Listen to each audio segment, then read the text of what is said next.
Let's push ahead around the matches that have gone that have been interesting, but we've got a very interesting round coming up.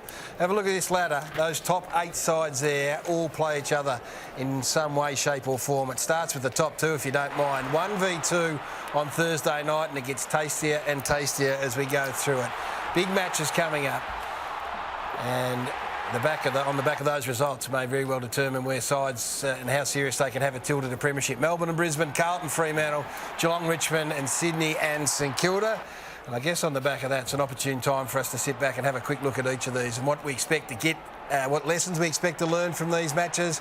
Thursday night it kicks off in a big, big way at the MCG, and I think the whole footy world's sitting back. Both Brisbane and Melbourne have had a weekend off. The Demons, massive issues. Have lost 3 games in a row coming into this. Lost their captain, Max Gawn, in the process. Is it dire? Is this the downward spiral that many are predicting, or can they gather themselves? I don't think it is, Gaz. I think the buy has come at a good time for them, no doubt about it. Remember, they are sort of equal top of the ladder there.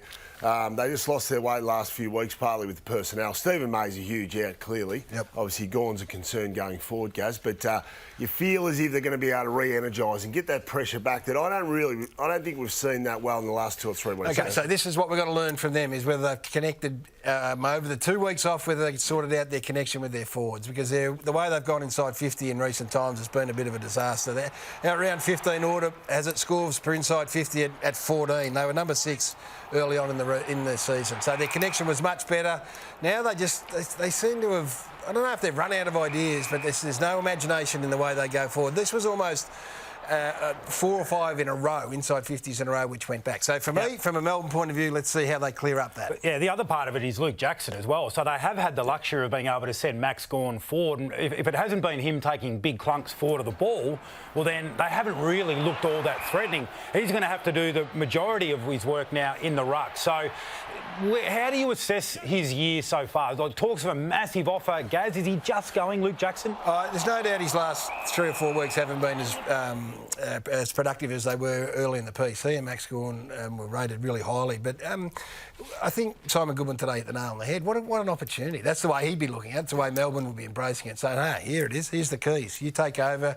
The shoes to fill are as big as they've ever been. So that's a big watch. Connection and whether Luke Jackson can step up. What about your boys? What do you got to find out in this game that might give you confidence going forward? You've got to be able to defend a bit better, Gaz. I think they've given up 2 high scores the last few weeks. So just have a look at that. The points against for their defensive half, number 16 in the competition. That, to me, doesn't look like a premiership team, Gaz. Yep. OK, and they've given up big chunks of scores in small periods of the game, 30, 40. They've given up scores from stoppages as well. So they've got to be able to tidy that area up, because that is their one wood. They're a strong stoppage team.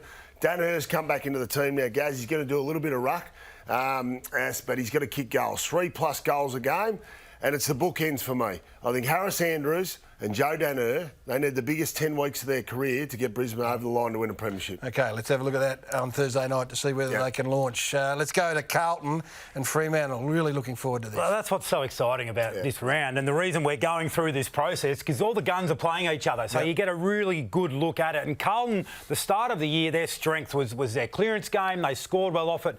The rest of their game has evolved, but the clearance game, the real strong part of their start of the year, has suffered over the last few weeks. Yeah, and you look at the personnel that are missing. Clearly, Pitnet's been out of the side. He's a behemoth for them. He's huge. There. Yeah, he's a big physical presence. But you Adam know Chera out. This is extrapolated by the loss of their defenders. Well, that's it, because you're exposed. Yeah, you've got to protect your back 6 when you've got no Wiedering and no McGovern and no McDonald, look at these both. Marchbank now goes out.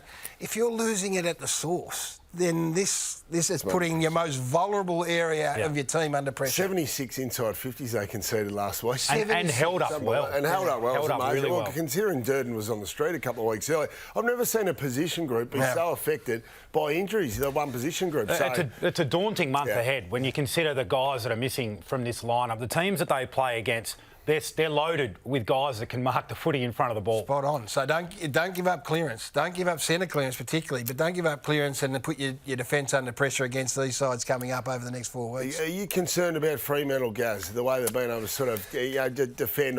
We talked them up as a great turnover team. Yeah. The numbers don't match that up in the last few weeks. I know they've had wins.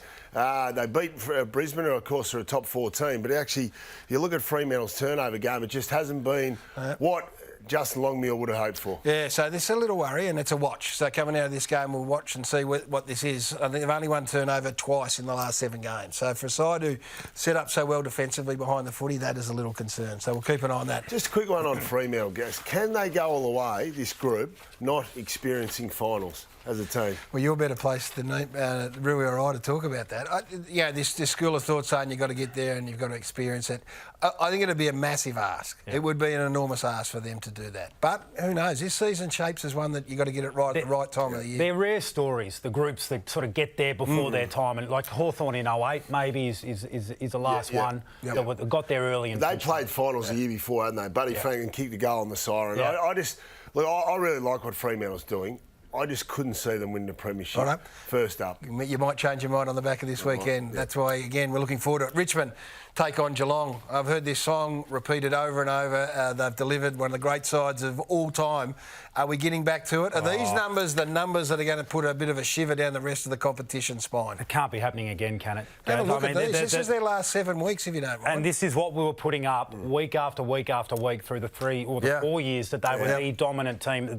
These were the numbers, and these were the blueprint for Richmond going and winning the 3 flags. So, as it stands right now, they got to a point where we had so much faith as a football public in their system, but once the personnel reached the tipping point with injury, it spilled out for them. They probably lost a bit of hunger last year. It took a bit of time, though. I mean, they lost Rance and the system stood up. Rance, the most dominant defender of all, and the system stood up. A player like Bolter comes in, who's a freakish talent. But, this year it was players like Voloston and Grimes and Prestia through the middle of the ground as well. If they can stay healthy, I think they're going to be right there again, the Tigers. What about the test against a Geelong side that, the heavy training load is what we're talking about? Is that real? Well, according to Nathan Buckley, it is. Yeah, I believe him that this is what you do at this time of year. You load them up. They're a little bit sluggish against the much improved West Coast Eagles on the weekend, but this is interesting. When you talk about offensively, a Geelong side that's got names like Cameron, Hawkins, Stengel, who are in good nick, but it's just dropped off a bit, Brownie. Yeah, it has dropped off a little bit, but, Gaz, they're going as well as anyone in the comp. You look at their wins and losses records. The last 6 out of their last 7, whatever it may be, they're going really well. So they're probably good signs. I don't think they've hit their straps, absolutely. So they've got a lot of upside. That's a really good way of looking at it. This is not quite working for them, yet they're still winning. He's always been a glass half full. Glass half full. Well, and you've got Patrick Dangerfield to come back in. So if Patrick Dangerfield wants to cement his legacy as one of the all-time greats, he finishes the year off strong. He's fresh to days. This injury may have come at the right time. As I said all along, there's a suspicion that Chris Scott's got an eye to those last 4 weeks of this home and away season and getting themselves cherry ripe and hitting the finals. He's coming up on AFL 360, so maybe the boys will ask him. The two of the disappointments of the weekend come up against each other. One of these sides is going to walk away from this St Kilda Sydney game in a real rut because they're both the disappointments of the round just gone. Yeah, they were. They both missed a big opportunity to just separate themselves that little bit. They're right back in the pack now. For the Swans, it's become a bit of a common theme for them. Is they don't get out of the blocks. Sydney, they've been so sluggish to start games. Now, they've been able to overcome that, but on the weekend it was just a bridge too far for them in the end against Port Adelaide. Put that down to they're a young midfield. Not a lot of leadership there. Joey Kennedy's out injured and Parker doesn't spend as much time in there. Laddam's, he's a younger type ruckman. You put that down to that. Yeah, it's hard to put a finger on. Sometimes it's the other way. Sometimes it's the enthusiasm of the young guy that you get out of the blocks. But I just think it's probably the inconsistency that comes with a young group, and also they're a ball movement team. And when teams take that away from you, and that's your real strength as a side. St Kilda had that same issue on the weekend against the Bombers. That what do you turn to? Too easy to score against the Saints. So if you can get through and you can get into a position where you can score, then I think it's only West Coast who have been easier to score against. That's a damning number. Really worrying stat. So this is why we're going through this process, because you can look at the position on the ladder, but when we actually drill down into how are they playing at the moment, and if they keep this level of form up, will they be there? At the moment with the Saints, there are some worrying signs. It's interesting, guys, because the key defenders, Battle, Howard and Wilkie, don't strike me as guys who are losing a lot of one-on-one. So I wonder if it's there a little bit out of whack. Remember, they've got those running half-back flankers, Brad Hill Patton's there. Howard was really poor on the weekend against Peter Wright. Okay. So maybe they've got to fix up that balance. Not have as many. Sinclair's the other one running off half back. Maybe they're getting too far forward. So then at the other end, we got Max King, who we love watching and continue to watch. Is there a bit of a fascination with him from within this team that's a bit unhealthy? There is. He's a terrific young player. Love watching him play, no doubt about it. But he's targeted the most of any player in the competition. 38%.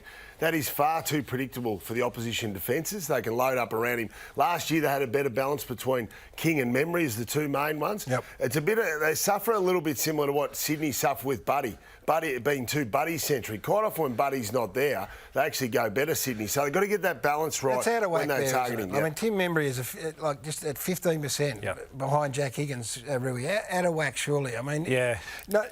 Once you've got more options, you become less predictable. From a defensive point of view, you're not sure where it's going. Then King gets a better look at it once you start to target others. I think the other issue with inside 50 as well is you look at those three guys. Max King's not great defensively. Higgins the same. Rowan Marshall the same. So when you've got the resting ruckman, King, Higgins and Gresham resting forward... Higgins is not great defensively? I don't think he's great defensively. He's shown spurts. Yeah, well, he's one that gets more sort of forward of the ball. So the ball bounced out of that forward 50 pretty easily on the weekend. So there's some things to look at. I mean, this, as we said, the round is extraordinary.